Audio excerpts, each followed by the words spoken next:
ദൈവനാമത്തിന് മഹത്വം ഉണ്ടാകട്ടെ. ദൈവം നമുക്ക് പിന്നെ ഒരു ദിവസം കൂടെ നൽകിയിരിക്കുകയാണ്. ദൈവത്തെ സ്തുതിപ്പാൻ തക്കോണം, ദൈവത്തെ മഹത്വപ്പെടുത്താൻ തക്കോണം, ദൈവത്തിൻ്റെ സത്യത്തെ അറിയാൻ തക്കോണം നമുക്ക് ഇടയാക്കിയിരിക്കുകയാണ്. ഇന്ന് എപ്പിസോഡ് 6 നമ്മൾ പഠിക്കാൻ പോകുന്നത്.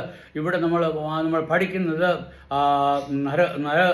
നരകത്തിൽ നിന്ന് സ്വർഗത്തിലേക്കുള്ള വഴിയെ പറ്റിയാണ് സംസാരിക്കുന്നത്. നിങ്ങൾ നരകത്തിലേക്ക് പൊയ്ക്കൊണ്ടിരിക്കുകയാണ്. നരകത്തിൽ നിന്ന് സ്വർഗത്തിലേക്ക് പോകണമെന്നുണ്ടെങ്കിൽ നിങ്ങൾക്ക് എന്തോ ചെയ്യണമെന്നുള്ളതിനെ പറ്റിയാണ് ഞാൻ സംസാരിച്ചുകൊണ്ടിരുന്നത്. നേരത്തെ ഞാൻ നിങ്ങളോട് സംസാരിച്ചപ്പോൾ ഞാൻ പറഞ്ഞായിരുന്നു, ദൈവം നിങ്ങളുടെ പിതാവാണ്. പിതാവായ ദൈവം എന്ന് പറഞ്ഞാൽ നിങ്ങളുടെ പിതാവാണ്. നിങ്ങളെ സൃഷ്ടിച്ച ദൈവം അവനാണ്. ആ സൃഷ്ടിച്ച ദൈവത്തെ നിങ്ങൾ മാനിക്കുന്നോ ഇല്ലയോ എന്നാണ് ഇവിടുത്തെ ക്വസ്റ്റ്യൻ. നിങ്ങൾക്ക് ജീവൻ തന്നു, നിങ്ങളെ ഈ ഭൂമിയിൽ സൃഷ്ടിച്ചു, നിങ്ങളെ മനുഷ്യനാക്കി സൃഷ്ടിച്ചു, ഏറ്റവും മെച്ചമായ പൊസിഷൻ ഞങ്ങൾ തന്നു. നിങ്ങളെ സൃഷ്ടിച്ചത് തന്നെ എന്തിനാണ്? നിങ്ങൾ ദൈവത്തിൻ്റെ രാജ്യത്തെ ഭരിക്കാൻ വേണ്ടിയാണ് ദൈവം നിങ്ങളെ സൃഷ്ടിച്ചത്. നിങ്ങൾക്ക് വേണ്ടി മരണം നിങ്ങൾക്ക് വേണ്ടി ദൈവം സൃഷ്ടിച്ചതല്ല, അല്ലെങ്കിൽ നരകം നിങ്ങൾക്ക് വേണ്ടി സൃഷ്ടിച്ചതല്ല, അല്ല നിങ്ങൾ ദുഃഖവും നെടുവീർപ്പും കഴിയാൻ വേണ്ടി നിങ്ങൾ ദൈവം സൃഷ്ടിച്ചതല്ല. ദൈവം നിങ്ങളെ സൃഷ്ടിച്ചത് ദൈവത്തിൻ്റെ അതേ രൂപത്തിൽ ദൈവത്തെ പോലെ തന്നെ നമ്മളെ സൃഷ്ടിച്ചിരിക്കുകയാണ്. അങ്ങനെ നമ്മളെ ദൈവത്തെ പോലെ സൃഷ്ടിച്ച നമ്മൾ ആ ദൈവത്തോട് പിതാവിനോട് നമ്മൾ കാണിച്ച നന്ദി എങ്ങനെയുണ്ടെന്ന് നമുക്കൊന്ന് നോക്കാം. അതുകൊണ്ട് ഞാൻ നിങ്ങളോട് പറഞ്ഞു, നിങ്ങളുടെ പിതാവിനെ നിങ്ങൾക്ക് മനസ്സിലാക്കുവാൻ സാധിക്കാതെ ആ പിതാവിനോട് നന്ദിയേട് കാണിക്കുക എന്നുണ്ടെങ്കിൽ നിങ്ങളെപ്പറ്റി എന്താണ് പറയേണ്ടത്? നിങ്ങൾ മനുഷ്യരെന്ന് പറയുന്നതിന് തന്നെ അതിന് നമുക്ക് പറയാൻ സാധിക്കുമോ? കാരണം മൃഗങ്ങൾക്ക് ആ പിതാവും മാതാവിനെ പറ്റി യാതൊരു ഒരു പിടിയുമില്ല. അതിന് പിതാവേത് മാതാവേത് ഒന്നുമില്ല. അത് അതിൻ്റെ സമയം കഴിഞ്ഞു കഴിഞ്ഞാൽ അതിന് പിതാവും മാതാവും ഒന്നുമില്ല. എന്നാൽ നമുക്ക് ദൈവം പിതാവിനെ തന്നിരിക്കുന്നു. ആ പിതാവിനെ തന്നത് മാത്രമല്ല, ആ ദൈവത്തിൻ്റെ ജ്ഞാനവും നമുക്ക് നൽകിയിരിക്കുന്നു. ദൈവത്തിൻ്റെ ജ്ഞാനം നൽകിയിരിക്കുമ്പോൾ നമുക്ക് എന്തുവാണ് ചെയ്യേണ്ടത്? ആ പിതാവിനെ നമുക്ക് കൊടുക്കേണ്ട ബഹുമാനം, ആ പിതാവിന് കൊടുക്കേണ്ട അംഗീകാരം, ആ പിതാവിന് കൊടുക്കേണ്ട ചെയ്ത നന്മകൾക്ക് നന്ദി, ഇതെല്ലാം നമ്മൾ കൊടുക്കേണ്ട ആവശ്യമുണ്ട്. നിങ്ങളത് കൊടുക്കുന്നുണ്ടോ ഇല്ലയോ നിങ്ങൾ ചിന്തിച്ചു നോക്കൂ. ഞാൻ അതിനെപ്പറ്റി അധികം ചെയ്യുന്നില്ല. എന്നാൽ പിതാവായ ദൈവം നമ്മളെ സൃഷ്ടിച്ച്, അതായത് ഈ ലോകത്തിലുള്ള സകല പ്രാണികളിലും ഏറ്റവും മെച്ചമായ രീതിയിൽ നിങ്ങളെ സൃഷ്ടിച്ച്, നിങ്ങൾക്ക് മനുഷ്യന് മാത്രമേ ഉള്ള ഒരു ദൈവം ഒരു കൃപാവരം കൊടുത്ത് എന്തെന്നറിയാമോ? സംസാരിക്കാനുള്ള കൃപാവരം. അല്ലെങ്കിൽ നിങ്ങൾക്ക് സംസാരിക്കാൻ വേണ്ടി, നിങ്ങൾക്ക് അന്യോന്യം സംസാരിപ്പാനും അന്യോന്യം നമ്മുടെ ഹൃദയങ്ങളുടെ കാര്യങ്ങൾ പറയുവാനും വേദനകൾ പറയാനും സന്തോഷങ്ങൾ പറയാനും എല്ലാം വേണ്ടി ദൈവം നമുക്ക് മനുഷ്യന് മാത്രമേ കൊടുത്തിട്ടുള്ളൂ, മൃഗങ്ങൾക്ക് കൊടുത്തിട്ടില്ല. നമുക്ക് അങ്ങനെ ദൈവം നൽകിയിരിക്കുന്ന ആ ദൈവം നമുക്ക് ചെയ്ത ഉപകാരങ്ങളെ നമ്മൾ ഓർക്കും. ഞാൻ പറഞ്ഞു, ദൈവം നമ്മളെ സൃഷ്ടിക്കുന്ന മുമ്പേ തന്നെ നമുക്ക് ആവശ്യമുള്ള എല്ലാ കാര്യങ്ങളും തന്നു.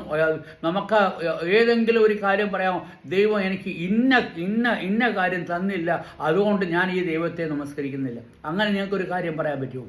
നിങ്ങളുടെ ജീവിതത്തിൽ ഒന്നും തന്നെ ഇല്ല. നിങ്ങൾക്ക് ആവശ്യമുള്ള എല്ലാ കാര്യങ്ങളും ദൈവം തന്നിട്ടുണ്ട്. ഞങ്ങൾക്ക് ശ്വാസം എടുക്കാൻ വേണ്ടി വായുവിനെ തന്നിട്ടുണ്ട്, അത് ഇഷ്ടം പോലെ തന്നിരിക്കുന്നു, വെള്ളം തന്നിരിക്കുന്നു, ആഹാരം തന്നിരിക്കുന്നു, നിങ്ങൾക്ക് ആരോഗ്യം തന്നിരിക്കുന്നു, എല്ലാം തന്നിരിക്കുന്നു. എന്നിട്ടും നിങ്ങൾ ദൈവത്തിൻ്റെ കൽപ്പന മറുതലിച്ച് നിങ്ങൾ ജീവിക്കുന്നോ? അത് ശരിയോ തെറ്റോ? അത് നമ്മൾ ദൈവത്തിൻ്റെ കൽപ്പന എന്ന് പറഞ്ഞാൽ ദൈവം പറഞ്ഞേ, നിങ്ങൾ ആരെയാണ് ആരാധിക്കേണ്ടത്?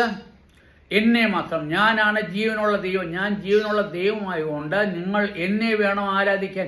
ഞാനാണ് നിങ്ങളെ സൃഷ്ടിച്ചത്. വേറൊരു ദൈവം ഞങ്ങൾക്കില്ല.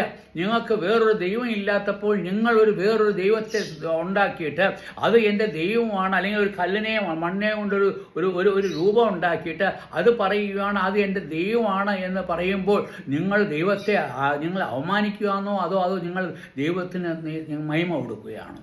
നിങ്ങളൊന്ന് ചിന്തിച്ച് നോക്കിയേ. നിങ്ങളുടെ ജീവിതത്തിൽ നിങ്ങൾ ചെയ്യുന്ന കാര്യങ്ങൾ നിങ്ങൾ ദൈവത്തിന് കൊടുക്കേണ്ട മഹിമ നിങ്ങൾ ദൈവത്തിന് കൊടുക്കണം. ദൈവം നിങ്ങളെ സൃഷ്ടിച്ചതാണ്. അത് നിങ്ങൾ മറക്കാതെ നിങ്ങൾ ദൈവത്തിന് ഞാൻ ഒരു കാര്യം നിങ്ങൾ ചോദിക്കാം. നിങ്ങൾക്ക് മക്കളുണ്ടാകുന്നു. നിങ്ങൾക്ക് മക്കളുടെ മേൽ എന്തെങ്കിലും അധികാരമുണ്ടോ? മക്കളുടെ മേലെ എന്തെങ്കിലും അധികാരമുണ്ട്? നിങ്ങളൊരു മക്കളെ പ്രസവിച്ച് ഒരു കുഞ്ഞിനെ ഉണ്ടാക്കി അതിനെ വലുതാക്കി ആ മക്കളുടെ മേൽ നിങ്ങൾക്ക് എന്തെങ്കിലും അധികാരമുണ്ടോ? മനുഷ്യന് മക്കളുടെ മേൽ അധികാരമില്ല. എന്ന് പറഞ്ഞു കഴിഞ്ഞാൽ ദൈവത്തിന് അത് അധികാരം ആർക്കാണ്? ദൈവത്തിനാണ്. ദൈവത്തിന് എപ്പം വേണമെങ്കിലും അവരെത്തിച്ചെടുക്കാം. നിങ്ങൾക്ക് ഒരു ഗിഫ്റ്റ് തന്നിരിക്കുകയാണ്, അല്ലെങ്കിൽ നിങ്ങൾക്ക് ഒരു സമ്മാനം തന്നിരിക്കുകയാണ്, നിങ്ങൾക്ക് സൂക്ഷിക്കാൻ വേണ്ടി നിങ്ങൾക്ക് മക്കളെ തന്നിരിക്കുകയാണ്. നിങ്ങൾ അവരെ പഠിപ്പിച്ച് വളർത്തി അവർക്ക് ദൈവത്തിൻ്റെ നന്മയെപ്പറ്റി പറഞ്ഞു കൊടുക്കാൻ വേണ്ടി നിങ്ങളെ നിയമിച്ചു. അതാണ് ഇസ്രായേൽ മക്കളോട് ദൈവം പറഞ്ഞിരിക്കുന്നത്. നിങ്ങൾ നിങ്ങളുടെ മക്കളോട് ദൈവവചനം പറഞ്ഞ് ദൈവം ആരാന്ന് അവർക്ക് മനസ്സിലാക്കത്തക്കോണം നീ അവരെ ഗ്രഹിപ്പിച്ചു കൊടുക്കുക. എന്നിട്ട് നിന്റെ ദൈവത്തിൻ്റെ വചനങ്ങൾ അവരുടെ നെറ്റിയിൽ മേലും അവരുടെ കയ്യിലും കെട്ടി നടക്കണമെന്ന് പറഞ്ഞു. അവരുടെ വീടുകളുടെ മേൽ അത് എഴുതി വെച്ച് എന്നിട്ട് പോകുമ്പോഴും വരുമ്പോഴും വായിച്ച് ദൈവത്തിൻ്റെ വചനത്തെ മനസ്സിലാക്കുവാൻ തക്കോണം നിങ്ങൾക്ക് മനസ്സിലാക്കുമെന്ന് യഹൂദന്മാരോട് പറഞ്ഞു. എന്നാൽ ദൈവം നമ്മളെ സൃഷ്ടിച്ചപ്പോൾ ദൈവം നമ്മളോട് ഒന്നും പറഞ്ഞില്ല. നമ്മൾ സൃഷ്ടിച്ചു. അവർക്ക് കൽപ്പന കൊടുത്തെങ്കിലും നമ്മൾ അന്യജാതിക്കാരും നമ്മൾ പരദേശികളുമാണ്. കാരണം നമ്മൾ ദൈവത്തോട് അകന്നു പോയി. നമ്മൾ ദൈവത്തെ മാനിക്കേണ്ട രീതിയിൽ മാനിച്ചില്ല. ദൈവത്തെ നമ്മൾ സേവിക്കേണ്ട രീതിയിൽ സേവിച്ചില്ല. അതിന് പകരം നമ്മൾ അന്യ ദൈവങ്ങളെ ഉണ്ടാക്കി ഉണ്ടാക്കിയ സൃഷ്ടാവിനെ നമ്മൾ അവമാനിക്കുന്നു, അല്ലെങ്കിൽ പിതാവിനെ അവമാനിക്കുന്നു എന്നുള്ളതാണ് ഇവിടെ നമ്മൾ കാണുന്നത്. പിതാവായ ദൈവത്തെ അവമാനിപ്പാൻ തക്കോണം ഞങ്ങൾക്ക് ആരധികാരം തന്നു? പിതാവായ ദൈവമാണ് നിങ്ങൾ സൃഷ്ടിച്ചതെന്ന് ഞാൻ പിന്നെയും എടുത്തു പറയുന്നു. ആ പിതാവായ ദൈവം പറയാം, നിങ്ങൾ പാപം ചെയ്യരുത്. എന്താണ് നിങ്ങൾ പാപം? എന്തുവായിരുന്നു? ദൈവം നിങ്ങളോട് ഒരു കൽപ്പന മാത്രം പറഞ്ഞു. എന്താണ് ദൈവം അവർക്ക് കഴിക്കാൻ വേണ്ടി, ആഹാരത്തിന് വേണ്ടി അവിടെ വൃന്ദാവനം ഉണ്ടാക്കി കൊടുത്തു. ആ വൃന്ദാവനത്തിൽ എല്ലാവിധമായ ആഹാരവും അവിടെ ഉണ്ടായിരുന്നു. അതായത് എല്ലാ സസ്യങ്ങളും എല്ലാ വൃക്ഷങ്ങളും എല്ലാം ഉണ്ടായിരുന്നു. നിനക്ക് എന്ത് വേണമെങ്കിലും കഴിക്കാം. എന്തെങ്കിലും ഒരു കുറവ് നോക്കില്ല. അത് നല്ല മനോഹരമായ ഫലങ്ങൾ, അതായത് നല്ല പറയുകയാണെന്നുണ്ടെങ്കിൽ നല്ല രുചിയുള്ള ഫലങ്ങൾ. അതിൻ്റെ രുചിയെപ്പറ്റി ആസ്വദിക്കാൻ തന്നെ നമുക്ക് പറ്റാത്ത രീതിയിലുള്ള ഫലങ്ങളാണ് ദൈവം ഏദൻ തോട്ടത്തിൽ ഉണ്ടാക്കിയത്. ദൈവം പറഞ്ഞു, നിങ്ങൾക്കിത് സകലവും കഴിക്കാം.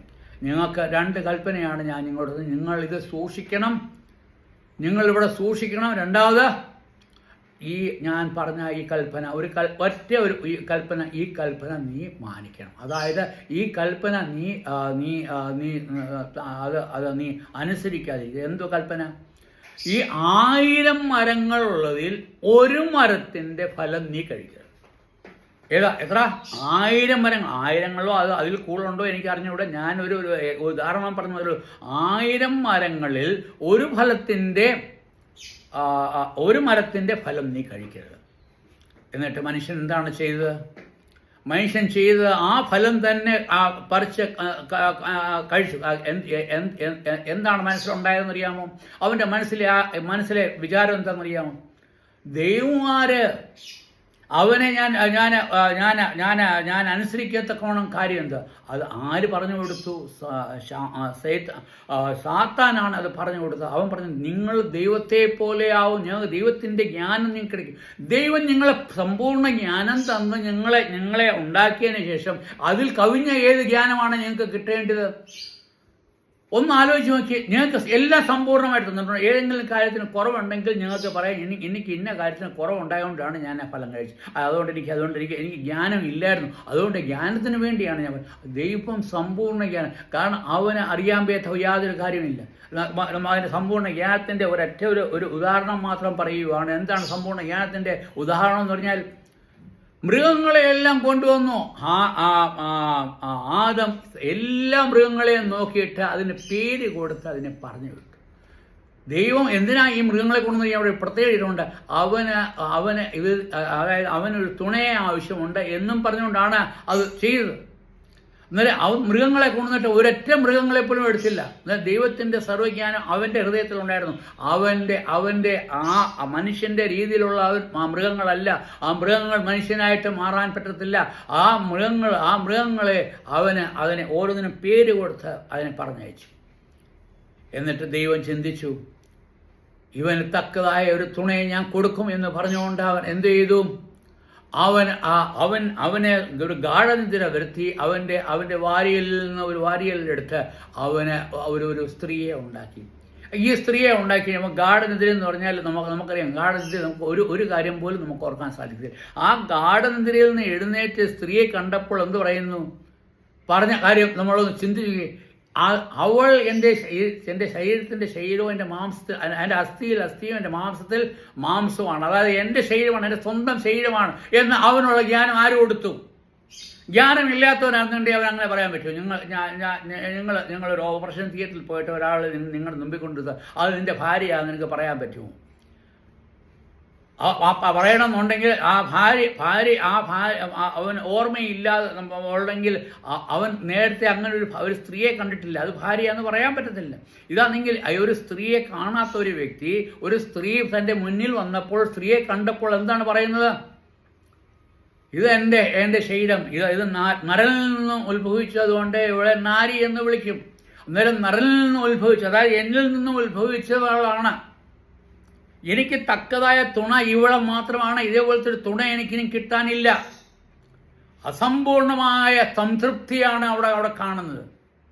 അന്നേരം അസമ്പൂർണമായ സംതൃപ്തിയോടുകൂടെ ആ സ്ത്രീയെ അവൻ സ്വന്തമാക്കി. ആക്കിക്കഴിഞ്ഞപ്പോൾ പറഞ്ഞ ആദ്യത്തെ കാര്യം എന്തെന്നറിയാമോ? ഇവൾ അപ്പനെയും അമ്മയും വിട്ട് ഭർത്താവിനോട് പറ്റിച്ചേരും. അന്നേരം ആദ്യം തന്നെ പിതാവിനോടും അമ്മയോടും അപ്പനോടും, ഈ സ്ത്രീയുടെ അമ്മയും അപ്പനും ആരാണ്? ദൈവം തന്നെയാണ് അവളെ സൃഷ്ടിച്ചത്. അവളെ ദൈവം സൃഷ്ടിച്ചെങ്കിൽ അവിടെ അപ്പനും അമ്മയും ആരാണ്? ആ ദൈവം തന്നെ. പറയുകയാണ്, അപ്പനെയും അമ്മയും വിട്ട് ഭർത്താവിനോട് പറ്റിച്ചേരും. അന്നേരം ദൈവം അവരെ യോജിപ്പിച്ചപ്പോൾ ആദ്യം എടുത്ത തീരുമാനം എന്നറിയാമോ? അവളോട് പറ്റിച്ചേർന്നിട്ട് ദൈവത്തോട് അകന്നു നിൽക്കുക. പാവം അകത്ത് കിടക്കുന്ന രീതി ഞാൻ പറഞ്ഞെന്ന് മാത്രമേ ഉള്ളൂ. നമ്മൾ വചനം പഠിക്കുമ്പോൾ നമുക്ക് രണ്ട് തരത്തിലുള്ള പാപങ്ങളുണ്ട്. ഒരു പാപം എന്ന് പറഞ്ഞാൽ കൽപ്പിച്ച കൽപ്പനകൾ നമ്മളോട് ഒരു കാര്യം പറഞ്ഞത് ചെയ്യരുതെന്ന് പറഞ്ഞ് ചെയ്യുക എന്നുണ്ടെങ്കിൽ അതാണ് പാപം. അത് നമ്മൾ അറിഞ്ഞുകൊണ്ട് ചെയ്യുന്ന പാപം. അതായത് നിന്നോടൊരു കൽപ്പന ചെയ്തു, നീ ഈ ഗേറ്റിന് പുറത്ത് പോരെന്ന് പറഞ്ഞാൽ നീ ആ ഗേറ്റിന് പുറത്ത് പോയപ്പോൾ നീ പറഞ്ഞ കൽപ്പന നീ കേൾക്കുന്നില്ല, അല്ലെങ്കിൽ ദൈവം നിന്നോട് കൽപ്പിച്ച ഫലം കഴിക്കരുതെന്ന് പറഞ്ഞാൽ അതാണ് ഔട്ട്സൈഡ് സിൻ, അല്ലെങ്കിൽ വെളിയിലുള്ള പാവമാണത്. രണ്ടാമത്തെ അത് മനസ്സിൽ നമ്മൾ ചിന്തിക്കുക. അവൻ ചിന്തിച്ചു, അവൻ മനസ്സിൽ പാവം, ഞാൻ ഇന്ന് ഈ ഫലം കഴിക്കുകയാണെങ്കിൽ ഞാൻ മരിച്ചു പോകും, ഞാൻ ഈ ഫലം കഴിച്ചില്ലെങ്കിൽ ഈ സ്ത്രീ ഇവൾ കഴിച്ചുകൊണ്ട് ഇവൾ മരിച്ചു പോകുമ്പോൾ എന്നിൽ നിന്നും അവൾ വേർപെടും. അന്നേരം അവളിൽ നിന്ന് വേർപെടാതിരിക്കാൻ വേണ്ടി എന്ത് വേണം? അവൻ അറിഞ്ഞുകൊണ്ട് ആ ഫലം കഴിച്ചു. അറിഞ്ഞുകൊണ്ടാണ് അത് മനസ്സിൽ ഉറച്ച നിശ്ചയിച്ച് ചെയ്ത കാര്യമാണ്. അത് മനസ്സിലെ പാവം. അന്നേരം അത് നിശ്ചയിച്ചിട്ട് അവൻ ആ ഫലം കഴിച്ചു. കാരണം അതുകൊണ്ടാണ് നമ്മുടെ ആണുങ്ങളുടെ കഴുത്തിൽ ഒരു ചെറിയ ഒരു ഞൊട്ടിരിപ്പുണ്ട്. അത് ആഡംസ് ആപ്പിൾ എന്ന് പറയും. അതായത് അത് കഴിച്ചപ്പോൾ അവൻ ഇറക്കുമ്പോഴും പിന്നെയും ചിന്തിച്ചു, ഞാനിത് കഴിക്കണോ വേണോ, തുപ്പണോ വേണ്ടായോ. എന്നിട്ട് അവൻ മനസ്സിൽ ഒരു നിശ്ചയം എടുത്തു, ഞാൻ മരിച്ചാലും ജീവിച്ചാലും എനിക്ക് ഈ സ്ത്രീയുടെ കൂടെ തന്നെ ജീവിക്കണം എന്ന് പറഞ്ഞുകൊണ്ട് അവൻ എടുത്തൊരു നിശ്ചയം. ആ നിശ്ചയമാണ് അവനെ പാപത്തിലേക്ക് വീഴ്ചത്. എൻ്റെ സമയം ഇവിടെ അതിക്രമിച്ചു പോയി, ഞാൻ ഇവിടെ നിർത്തുകയാണ്. ദൈവം നമ്മളെ സൃഷ്ടിച്ചു, നിങ്ങളുടെ പിതാവ് അവനാണ്. ആ പിതാവായ ദൈവത്തിൻ്റെ കൽപ്പന അനുസരിക്കാതിരിക്കുക എന്നുണ്ടെങ്കിൽ നിങ്ങൾക്ക് കിട്ടുന്ന ശാപം എന്തുമായിരിക്കും? ആ നരകം തന്നെയാണ്. ആ നരകം നിങ്ങൾക്ക് വേണ്ടിയല്ല, സാത്താൻ വേണ്ടി ഉണ്ടാക്കി ആ നരകത്തിലേക്ക് നിങ്ങൾ പോകും. ആ ദൈവത്തെ നിങ്ങൾ അനുസരിക്കുന്നുണ്ടോ? ദൈവത്തെ നിങ്ങൾ വിശ്വസിക്കുന്നുണ്ടോ? ദൈവത്തിൻ്റെ നാമം മഹത്വപ്പെടുമാറാകട്ടെ. ഞാൻ നാളെ പിന്നെയും വന്ന് നിങ്ങളോട് സംസാരിക്കാൻ ദൈവം അനുവദിച്ചാൽ ദൈവനാമം മഹത്വപ്പെടുമാറാകട്ടെ. ആമേൻ.